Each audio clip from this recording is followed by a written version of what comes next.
Então, quando uma criança ela é acolhida, né? De imediato, ela não sai da guarda familiar. Ela é acolhida pelo Estado, colocada numa casa de abrigo, e aí vai toda uma investigação. Então, conselho, assistente social vai entender por que aquela criança estava em negligência e vai tentar recuperar aquele anseio familiar para que ela tenha condições de novo de acolher essa criança ou esse adolescente. Então, requer um tempo, não é uma semana, não é 30 dias. Tem crianças que demoram 1 ano, 2 anos. Se esse pai quer realmente por livre e espontânea vontade dele, ou se existem outras questões como dependências de drogas, de álcool, né?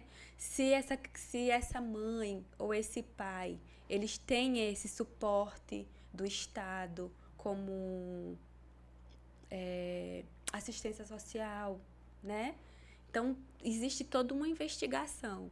E a gente entendeu, vai demorar. Então, é muito difícil uma mãe estar gestante e ela sentir o desejo de dar essa criança e ir lá. É muito mais raro. E quantas pessoas não estão na fila querendo somente um bebê de 0 a 2 anos? É muito. Então, a gente entendeu, não. Então, a gente tem condições e a gente quer ser pais, independente da idade, e nós temos preparação para isso.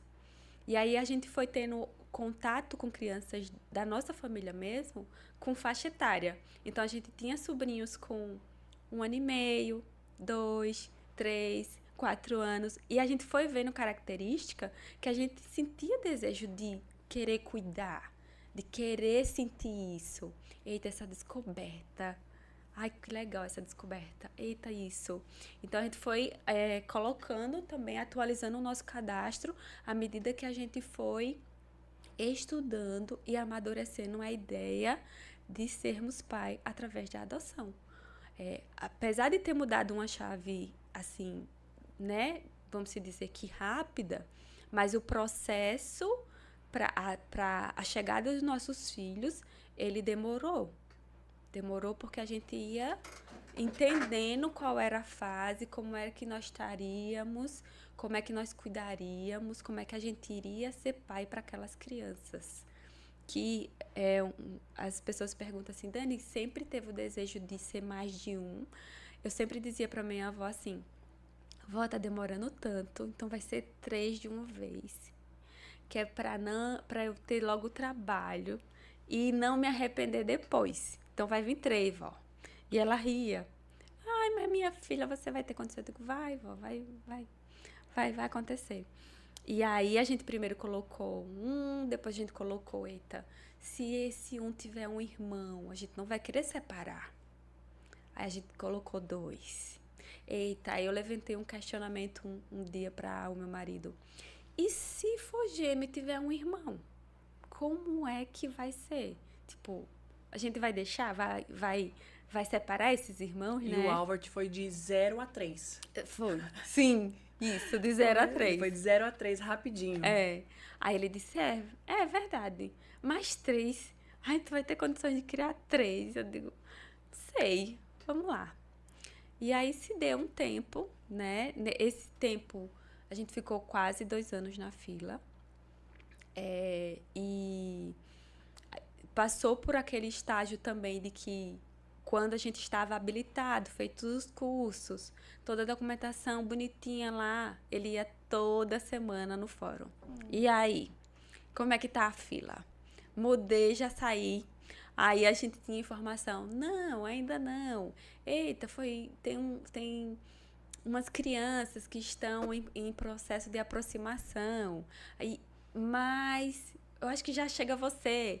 Então teve esse momento também dele passar quase toda semana no juizado e lá. Acho que as pessoas já não aguentavam mais quando via aquele homem grandão ali. Disse, lá vem ele de novo. E também teve um momento que a gente disse, agora a gente vai esperar. E os nossos filhos vão vir. E eles chegaram. E a família, Dani? Como é que foi a sua família e a dele para receber?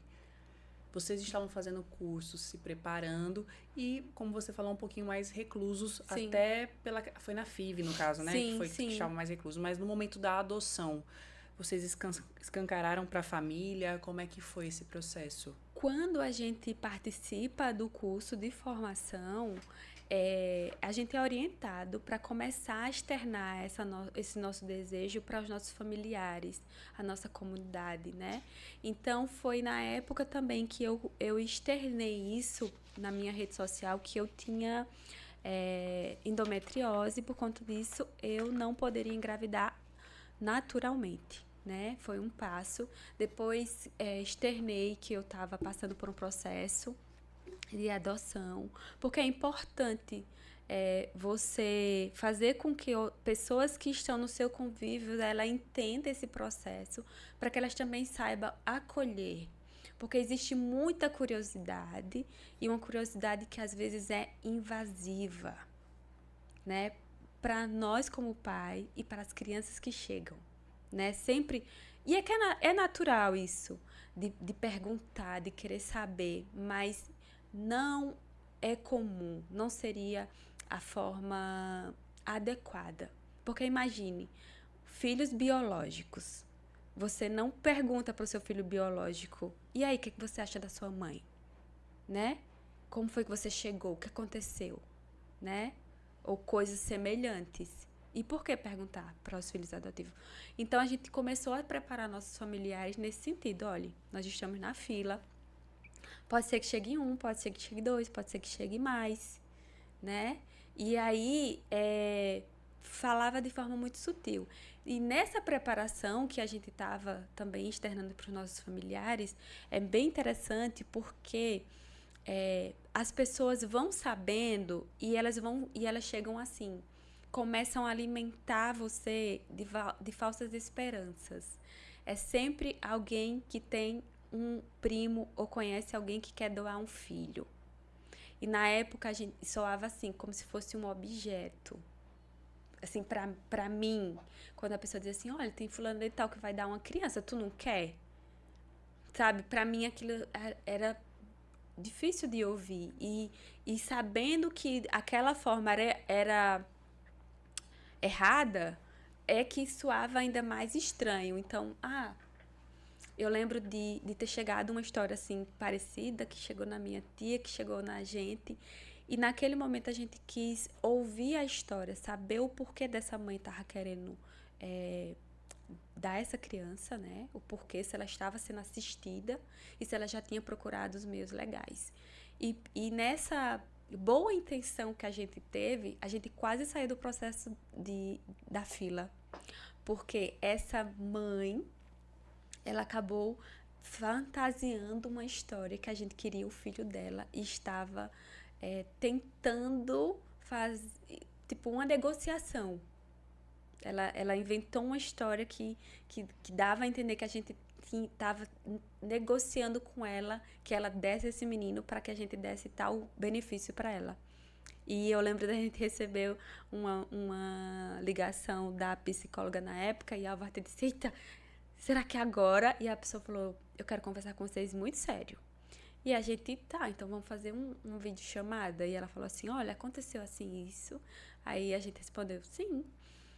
Então, eu quero ouvir de vocês, porque chegou essa história que vocês estão oferecendo X coisa para essa mãe, para ela dar essa criança. Sim, chegou esse momento. Então, foi muito difícil. A gente se sentiu muito injustiçados, mas entregamos a Deus e dissemos que os nossos filhos iam chegar de forma legal.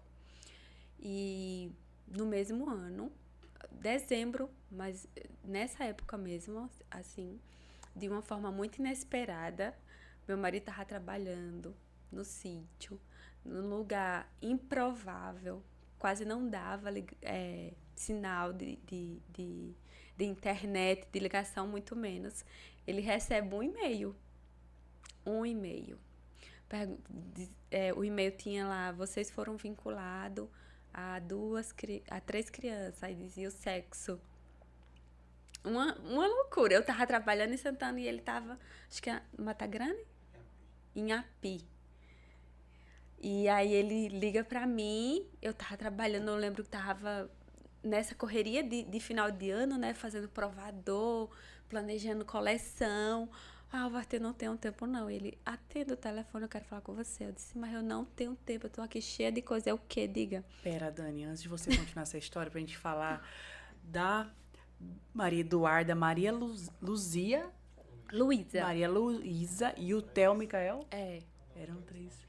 Não é. Tá? É isso que eu ia falar. Vamos mandar aqui, porque falar assim, o trio quer comer o salgadinho do programa. Então só de olho. Os maravilhosos.